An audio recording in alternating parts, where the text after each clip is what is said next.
situación estuvo tan complicada que por primera vez tuvimos que hacer una prórroga para no tener que estallar la huelga el día 25 de abril. Y bueno, pudimos sacar el pliego petitorio de parte de la empresa, pero sí firmamos una carta compromiso en donde se establecía que 60 días después de publicado la ley, nos sentaríamos a revisar cuáles eran las condiciones laborales que iban a tener que definirse a partir de lo que significaba esa nueva ley. Y bueno, me parece muy importante hacerles notar esto, porque pues hemos notado que los compañeros ante este nivel de conflicto se han puesto muy nerviosos y algunos piensan que es el momento de que cada quien se arregle como pueda su problema, y sobre todo se ha reflejado en el asunto de la jubilación, asumiendo que hay posibilidades de que la jubilación sea afectada y que por eso es mejor jubilarse, y pues ya uno si se jubila y después cómo se las arreglan los demás, ese será otro problema. Y me parece importante porque la negociación en la carta compromiso se estableció claramente qué es lo que se iba a negociar. Se sacaron las 40 cláusulas del contrato colectivo, ya no se van a discutir el pliego petitorio de la empresa. Se van a discutir solo 6 cláusulas que tienen que ver más con cuestiones administrativas, que se cambie en el contrato colectivo el nombre de convenios departamentales por perfiles de puesto, que se alineen los permisos en relación a los perfiles de puesto, que los jubilados, la empresa quiere pagarles con cheque, ya no en efectivo, porque considera que hay alto riesgo por este tipo de situaciones. Bueno, son cosas que tienen alguna importancia, pero no son de trascendencia para poner en riesgo los derechos de los trabajadores. Y sobre todo, se salió de la jubilación, del paquete, se salió de la negociación del paquete que se va a revisar ahora con la empresa. La jubilación no va a sufrir la más mínima modificación. La jubilación se va a quedar como está. Si acaso estamos considerando la cuestión de los de no ingreso. La empresa insistía que la única manera que se le hiciera atractivo invertirle a esta empresa es que disminuyera el ritmo de jubilaciones. Y para la empresa la única manera de resolverlo era modificar la jubilación y hacer que todos los activos tuvieran que quedarse a trabajar más años de edad y de servicio por obligación. La verdad es que yo le dije a la empresa que de ninguna manera, que no íbamos a tocar la jubilación. Yo le ofrecí a la empresa, para ayudarla, que lo que podía hacer es que mis compañeros, lo que teníamos que hacer en el fondo era disminuir el ritmo de jubilaciones, y la manera de disminuir el ritmo de jubilaciones, la propuesta que le hice a la empresa, es impulsar un programa de permanencia voluntaria, para que voluntariamente mis compañeros quisieran quedarse a trabajar 5 años más después de cumplir los 31 años de servicio. Cuando yo le dije a la empresa que para resolver el problema de la jubilación, sin modificar la jubilación, la cláusula 149 le ofrecía un programa de permanencia voluntaria, la verdad es que la empresa se moría de la risa. Me decía, oiga, señor Hernández, ¿cómo va a resolver eso el problema? Si los telefonistas apenas entran a trabajar, empiezan a contar los días para jubilarse, ¿cómo le vamos a hacer para disminuir el ritmo de jubilaciones? Pues sí, había que cambiar toda esa cultura, pero no la íbamos a cambiar si simplemente estábamos esperando a que sucediera, o que la empresa, porque tuviera la capacidad y la fuerza, nos obligara a cambiar la jubilación, o porque nosotros le mostráramos, sin cambiar la jubilación, que se podía resolver disminuyendo el ritmo de jubilaciones. La verdad es que al principio la empresa no me lo tomó muy en serio y no tuvimos mucho de su apoyo para lograrlo. Para tratar de convencer a mis compañeros, hacíamos reuniones preguntándoles, bueno, si te propusiéramos quedarte a trabajar más años, ¿tú qué crees que sería conveniente que te ofrecieran? No, pues Francisco, un una categoría más, no, pues un sobresalario, no, pues una vacante para mi hijo, o bueno, 2 vacantes para mis hijos, no, pues una casita, Francisco, no, pues un crédito para, no, pues que me quitaron de las, bueno, era como la carta a los Santos Reyes, las peticiones para que, no. Cuando más o menos armamos el paquete de las cosas que la gente pedía, nuestros compañeros y compañeras pedían para armar este programa de permanencia voluntaria, la empresa nos dijo 0, nada, absolutamente nada. Yo no le puedo agregar un solo centavo a la nómina más cara de este país, yo no le puedo agregar un solo centavo al contrato colectivo de los telefonistas, que es el más caro del país, 0, ni nada, ni vacantes, nada. Bueno, la verdad es que parecía que hasta ahí habíamos llegado, no parecía ser posible impulsar un programa de esta naturaleza sin un aliciente, sin un incentivo. Y bueno, fue afortunadamente porque Carlos Slim andaba por allá por Europa queriendo convencer a los europeos de que debían trabajar más horas al día, pero menos días a la semana. Fue en función de eso que logramos armar una propuesta que fue finalmente, con muchas dificultades, después de casi un año de estarlo impulsando, que logramos armar la propuesta para que los compañeros que cumplieran 31 años de servicio trabajaran solo 4 días a la semana y se les pagara su semana completa, y por 31 años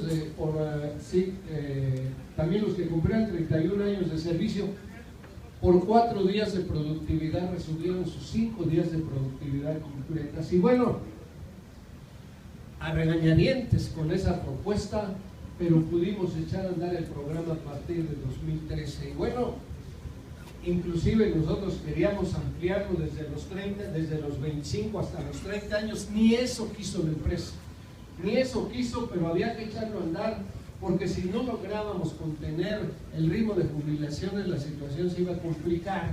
Y bueno, así lo echamos a andar con esa propuesta, y bueno, pues el resultado me parece que ha sido notable. Tenemos prácticamente el 50% de los compañeros incorporados al programa de permanencia voluntaria y al 80% de los compañeros entre 25 y 30 años incorporados al programa Orgullo. Ya cambiamos toda la tendencia, tan es ahora ya importante el efecto que la bolsa de pensiones ya dejó de tener la presión que tenía anteriormente. Ustedes deben saber que si hay algo que las empresas no quieren es tener la bolsa de pensiones, que significa respaldar una prestación como de nuestra jubilación. Una empresa que pacta con sus trabajadores una jubilación diferente a la que se tiene con el Seguro Social o con el ISSSTE, por ley tiene que tener una garantía para mantener esa prestación, y esa garantía se llama bolsa de pensiones. Esa bolsa de pensiones es la cantidad de dinero suficiente, digamos, calculada para pagarle a los trabajadores que se jubilan su salario durante toda la vida. Es una bolsa gigantesca, y no solo para los que se jubilan, sino calculada para los que se van a ir jubilando en los próximos años. Esa bolsa de pensiones de Teléfonos de México deberían dar en 220,000 millones de pesos, nada más para garantizar esa prestación. La empresa, solo por ahí de los primeros años del 2000, como por el 2003, 2004, logró ponerla a tope, pero de entonces a la fecha no logra ponerla a tope. La empresa la tiene en alrededor de 180,000 millones de pesos y no logra ponerla. Por revisiones de perfiles se le vuelve a aumentar, por el número de jubilados se le vuelve a aumentar, por recategorizaciones se vuelve a aumentar, por aumentos de revisión contractual, de revisión salarial se vuelve a aumentar. De manera que eso es lo que dice la empresa: si yo no tuviera esta situación, si la bolsa de pensiones no fuera un problema, yo le podía invertir mucho más a esta empresa de lo que le invierto, y además, para pensar que todos van a terminar jubilados, pues no me resulta muy alentador. De manera que eso es algo que hay que cuidar. Si ustedes han seguido la pista de lo que se ha hecho con la reforma energética, se podrán haber dado cuenta que Pemex ya se deshizo de su bolsa de pensiones. Los compañeros de petróleos tienen una jubilación como la nuestra. Pemex debía tener en su bolsa de pensiones, para respaldar la jubilación de los trabajadores de Pemex, una cantidad de 1.300.000 millones para poder pagar a los jubilados de Pemex. Ahora que se va a privatizar, pues que se privatizó Pemex, que van a permitir asociaciones con capitales privados, ningún empresario privado va a querer invertirle a Pemex sabiendo que parte de su dinero de entrada se va a ir para pagar las pensiones de los jubilados de Pemex. Así es que lo que hicieron el sindicato, muy a regañadientes, yo creo que el sindicato en realidad lo ha aceptado, pero por lo pronto ya no lo pudo evitar, esa bolsa de pensiones se sacó de Pemex y se va a poner en un fideicomiso en el que el gobierno va a tener que poner el dinero de esa bolsa de pensiones. Lo interesante es que Pemex jamás le puso dinero a esa bolsa de pensiones, así es que el gobierno va a tener que poner ese dinero. Y también se privatizó la Comisión Federal de Electricidad, y esa bolsa de pensiones de la Comisión Federal de Electricidad es una cantidad de alrededor de 700.000 millones. De manera que esas dos bolsas de pensiones, Pemex se deshizo de ella, la Comisión Federal de Electricidad se deshizo de ella, la pasaron a un fideicomiso que va a tener que construir el gobierno, y por lo pronto esas empresas ya no tienen la responsabilidad y los trabajadores ya no tienen el respaldo de la empresa, si no es de ese fideicomiso. Lo más interesante es que pues nosotros somos los que lo vamos a pagar, porque a través de nuestros impuestos se van a constituir esos fondos de pensiones. Bueno, pero Pemex y la Comisión Federal ya no tienen jubilación, ya no tienen la responsabilidad de respaldar la jubilación. Ferrocarriles ya no tiene esa responsabilidad. Ninguna empresa que se vendió aceptó quedarse con esa bolsa de pensiones, todas se deshicieron de ellos. Obviamente, pues esa es una tentación muy importante para los dueños de Teléfonos de México. Había que quitarles esa tentación y creo que lo estamos logrando, pero todavía no es suficiente. Tenemos alrededor del 47% de compañeros de 31 años de servicio involucrados en el programa de permanencia voluntaria, pero necesitamos el 65%. Tampoco necesitamos que se queden todos. Hay compañeros que por imposibilidades físicas probablemente no puedan seguir, pero realmente que sean imposibilidades físicas, porque hay quien me llega con cara pretexto: ay, Francisco, es que me voy a volver a casar, y eso qué cara que tiene que ver. También que les gusten las pensiones alimenticias, pero no inhabilita. ¿Y por qué lo necesitamos? Miren, no es un capricho, no es una cuestión de ver la disciplina o ver si responden a las demandas del sindicato o porque a la empresa le interese. Esto es por nuestra propia sobrevivencia. Miren, el gobierno ya echó a andar toda su maquinaria para sacar adelante las leyes que dice que son las que van a hacer que este país mejore. Yo tengo mis serias dudas. Desde la ley, la primerita ley que aprobaron fue la ley laboral, nos dijeron: con la ley laboral van a empezarse a crear 1 millón de empleos cada año. Sí, cómo no. Con la reforma educativa va a mejorar la educación. Lo único que hicieron con la reforma educativa es quitarle al sindicato la injerencia en los asuntos de la educación. Punto. Porque con la ley educativa, hagan de cuenta que a nosotros nos imponen una nueva ley y ya las vacantes no las va a manejar el sindicato, las va a manejar la empresa. Aquí los ingresos para los maestros en la Secretaría de Educación Pública ya no los va a controlar el sindicato educativo, lo va a controlar la Secretaría de Educación Pública.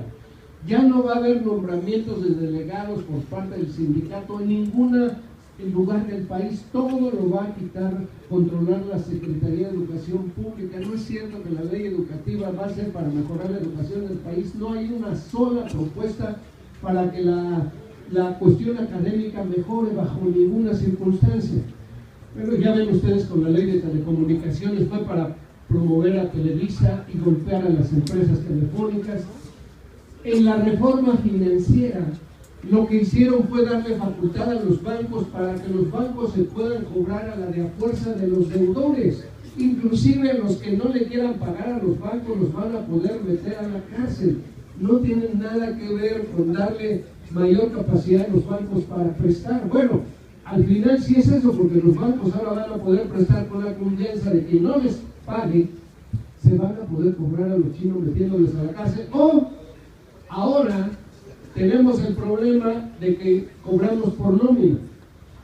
Y entonces estamos en un banco que cobramos por nómina y se nos ocurre pedirle un crédito a ese banco y se nos hace fácil no pagarle, pues el banco teniendo la nómina ahí, pues se cobran los chinos de la nómina. Y entonces mis compañeros muy listos dicen, no, Fresco, pásanos otro banco. Los pasamos, pues ya van a ir esos mismos deudores, esos mismos acreedores van a poder ir al otro banco.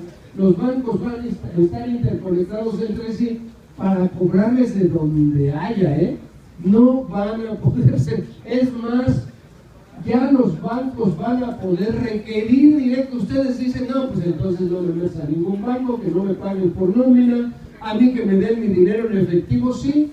Pues los bancos ya nos anunciaron, la empresa ya nos anunció que han sido requeridas las empresas para que los deudores puedan directamente los bancos ir ahí y cobrar por el trabajador la parte que les corresponde. No va a haber para dónde se hagan con estas nuevas leyes. Así está, nada que ver con reestructurar el sistema financiero para ponernos a la altura de las grandes economías del mundo, no es cierto. Estas reformas son la misma receta que se ha venido aplicando desde los años 80, en donde el propósito era hacer de nuestra economía una economía de mercado, ya no una economía estatista donde el gobierno era el principal propietario de empresas del país. Obligaron al gobierno a vender todas sus empresas, a privatizar todos los sectores, porque según esto, con este modelo económico, el país iba a mejorar. Tiene 30 años que eso viene aplicándose y la situación del país no mejora. México es el país que más reformas estructurales ha hecho y no funcionan. ¿Y por qué habían de funcionar estas reformas que son más de lo mismo? No va a servir el país, no va a mejorar, pero eso sí, unos cuantos se van a poder seguir apropiando la riqueza nacional y unos cuantos van a seguir manteniendo el poder. Yo sinceramente no creo que eso vaya a ocurrir, que el país vaya a mejorar, pero por lo pronto a mí me interesa que la situación de comunicaciones y la de teléfonos de México no se convierta en una tragedia para mis compañeros telefonistas. Hay que sacar adelante esta empresa.